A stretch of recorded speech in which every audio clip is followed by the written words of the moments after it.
Hello again. Now we continue our build-up to Women's Day, which is tomorrow. One industry that remains male-dominated is the agriculture sector. But the involvement of women in farming could increase food security. Let's discuss this now with Kershni Maharaj from agriculture company AGCO Africa. Kershni, a very good afternoon, and thanks so much for your time. So I've been trying to figure out, just reading about you, what exactly your job is. It sounds very complicated. It sounds like something I could never do in a million years. How did you, or why did you choose this career, or did it actually choose you? I think it chose me, and good afternoon, Yuveka. Thank you for having me.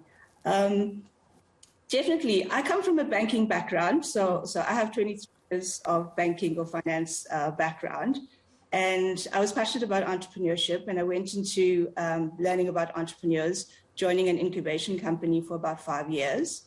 But I was always, I guess, intrigued about agriculture and what that had to offer. And I think maybe it was just going back to my roots. I grew up in Howick. It's in the Midlands, a farming area. So I think I was drawn to entrepreneurship within the agri space, and I learned about it and got stuck into just, helping out, making a difference. I worked for an NGO for a while, and then AGCO came up, and it was an absolute perfect fit for me. Whilst, massive multinational company headquartered in the USA, the vision and the purpose of AGCO just kind of fits right into areas I want to make an impact in, and yeah, so it was a perfect fit for me. I take. Kershni, let's talk about how you're actually sort of helping others come up, because it says here that you run your own organization, which is something you do. I'm not sure if it's on the side or attached to this, where you nurture startups in the sector, helping, they say, impacting food security one farmer at a time. Practically, what is it that you're actually doing to achieve this? Right. So definitely the business that I run is a side business. It's mostly to feed the passion and to just help where I can. But since joining AGCO, I get to do it on a much larger scale. We predominantly are a mechanization company where we look at innovative solutions through mechanization to support farmers and to sustainably feed the world. And through that, I get to work directly with a network of dealers and a network of farmers who are able to, grow better crops and grow better food, creating employment and helping, again, the food security issues. So that's through AGCO, and there's numerous programs that, AGCO has that helps in terms of getting close to the farmer, making sure that they have right type of equipment and the right type of support to ensure that they are able to, prosper and become sustainable farmers. No. As the common perception out there, I'm sure you're aware, is that this is a very male-dominated sector, and it very might well be, but of course the likes of you changing that. What are the challenges that you're still facing as a woman in the sector, Kershni? There are very few people or women in senior or executive positions within the ag industry. So I get to engage quite a bit with communities in the rural areas, and I see how many women are really keen on getting involved in agriculture, but not just about having a job. It's about learning a skill, learning to provide, learning to support their families, and learning how to run businesses. However, when you step into the corporate environment of ag, there's very few of us that exist, and we stand out. We actually do kind of stick out like a sore thumb, if I may say so. We're very few and far between. In the boardrooms, it's definitely still male-dominated environment.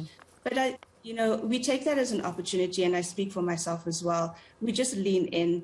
We take advantage of what opportunities exist, and see the challenges as opportunities for us to be better and to take up some space. Do you find that there's a lot of resistance to ideas that you might come up with because you're a woman? Do you experience that often? Not in the context of where I am right now. I have to admit, AGCO offers really the freedom for you to innovate, for you to contribute, So again, it's a great environment for me personally. I work with a leadership team and a support structure that's incredibly supportive and open to ideas and promoting agriculture in Africa. However, if I look at some of my counterparts, I'm often in conversations with them around how we can improve on leaning in at the boardroom table, or our voices be heard.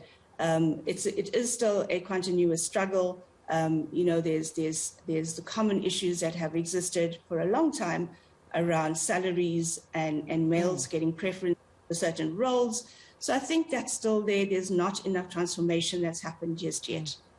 So as a woman, Kershni, what do you think you bring to this? I mean, we are talking food security. We're talking feeding the world, basically. And who does it better than women trying to plan? I mean, we were thinking about feeding people from the time we open our eyes in the morning, right? So what do you think you bring to the sector? What do you think you bring to agriculture, to farming, to food security as a woman? Because we know also we have a very different way of thinking about things from men. And it's not that one is better or one is right and one is wrong. We just think differently. And we can think about many things at the same time. So how has that benefited you, having those qualities as a woman, in trying basically to solve the world's food problems?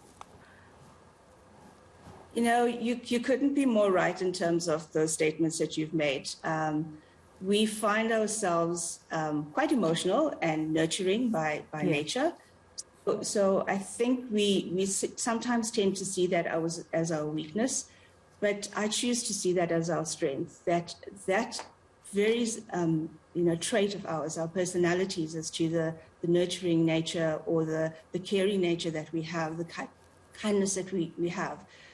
We just dive into things, we get them done. And I think the purpose is about having an impact, making sure that we are able to serve. So what differentiates us from males in this particular environment? I think I have an equal balance of head and heart. So I come from a background, so it's very commercial. So I think commercially, because it is at the end of the day, we do all want to make money and we want to grow businesses and be profitable. On the other side, I feel for the people. I feel, the need for us to nurture, the need for us to be empathetic and supportive and be able to give back. And it's not just about making money, it's about having great livelihoods and being better people, and being able to, show that you can contribute in some way and make an impact. And for me, every day that I wake up, it's about exactly that. But being able to say today, what difference can I make? Not just for myself, but for the people that I touch. And how is the sector prioritizing female or women farmers? When I look at, and this month particularly when, women are being profiled, there are a couple of women farmers that are coming to mind and are being profiled. But I think we're only being profiled because it's Women's Month, and I've seen some of them for the first time. And it just warms my heart to see that they're getting some recognition for what they do. We have some great women farmers, particularly in the Western Cape, Eastern Cape area, that dominate and have been recognized in terms of some programs, either run by financial institutions or run by incubation companies. But I think they're few and far between. We need to do much, much more to lift women in farming and ag sector in its entirety. I mean, I'm one of very few in the mechanization side of farming, but in the mainstream of farmers as well, very few female farmers that are coming up, and you see the same names as well that just get repeat type of recognition, but we need some new ones coming along as well. Well, Kershni, as we know, we were looking at unemployment on such a large scale in this country now. We're looking also at our young women who are looking for direction and looking for career guidance. And I'd be willing to bet that not many have looked at this sector, not many have looked at agriculture and food security. Just some words of encouragement from your side to them. Is it worth it getting into the sector, and what would they have to offer? Absolutely. I think agriculture was previously perceived to be not the mainstream kind of career option to go through. But the agriculture has changed over the years. You know, it's no more this laborious type of environment where you work in the fields and work in the soils. There is so much more to ag. And the technology that it brings, the mechanization solutions that you have, it's so exciting. And there's so much more to learn that I would absolutely encourage people, and the youth specifically, and women obviously, to dive in.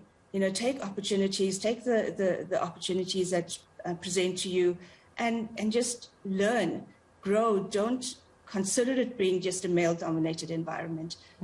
You know, I aspire to Sheryl Sandberg, who wrote the book Lean In, and I continuously say that, you know, just lean in at the boardroom table, lean into an opportunity, lean into anything that presents itself to you that you want to grasp with both your hands and then prosper with it. I just really believe there is so much room for women to grow in this industry. Wonderful. Kershni Maharaj, thank you so much for that, and continue with the great work. And I hope that many young women will take up that challenge and lean in, like you say.